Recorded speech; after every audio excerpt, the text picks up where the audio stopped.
They made 19 of these. Just 19, that's it. Last time one came up for auction, it went for nearly £10 million. Not a bad find for a couple of chums and a walk in the woods, eh?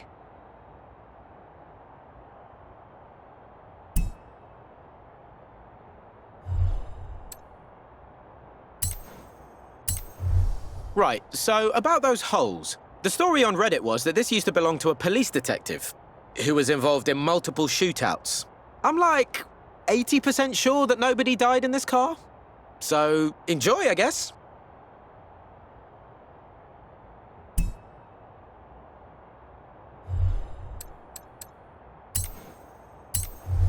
It's a 4.5-litre blower 1931. Why'd they call them blowers? Maybe because of the whacking great supercharger sticking out the front of it. Maybe for the way you blow, pushing it anywhere. Thing's a wee bit heavy.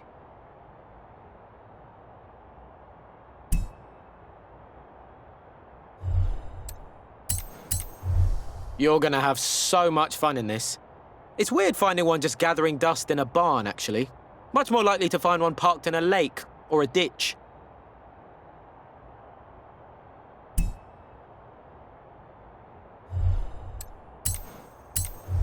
Now, I couldn't make heads or tails of what it was doing out there till the mechanics told me. These things were designed and built in the UK, but the engine was from America. Did you know that? Isn't learning fun?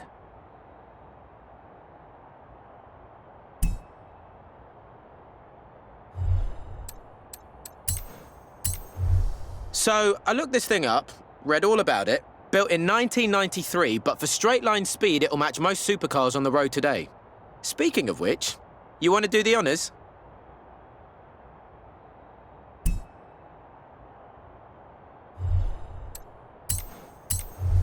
So I did some research. Apparently, this used to be owned by a very wealthy local with a habit of misplacing items.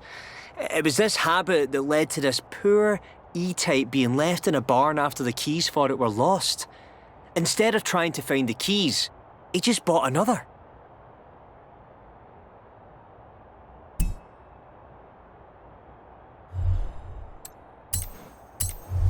So the head gasket was blown and the engine block was warped, but she's running nicely now.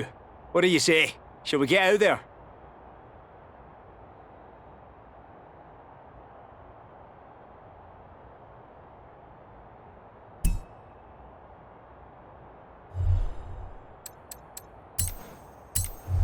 See, these were built as GT races, but you could convert them to a road spec if you passed the special vehicle approval test. I guess this one never did. Lucky for us here at Horizon, we're exempt.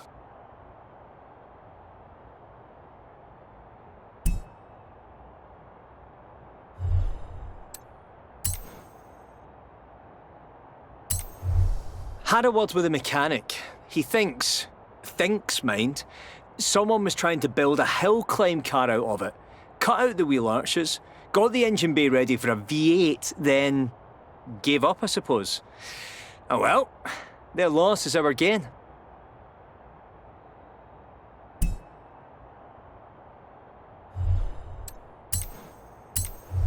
She was a bit damp, bit mouldy, bit smelly, but now she runs like a dream.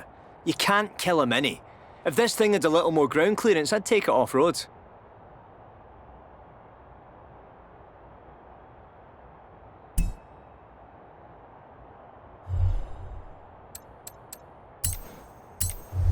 Hey, if you don't want it, I'll take it. I keep telling Nan she needs something small to drive down to the shops. She could drive this inside and all the way down the cat food aisle.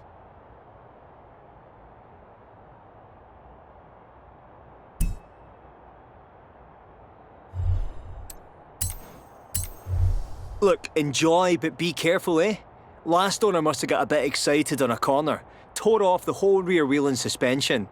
I've very kindly put them back on for you.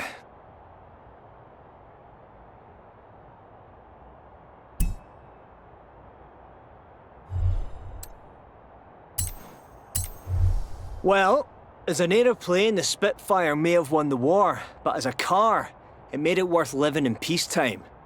Off you go and get the wind in your hair. I'll be right behind you.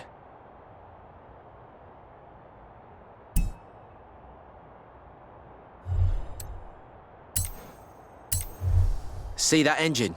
7.7 litres, 12 cylinders, maybe 1,000 horsepower. I feel like I've just found a decommissioned nuclear warhead in an old shed. Take it, but just be careful with it, yeah?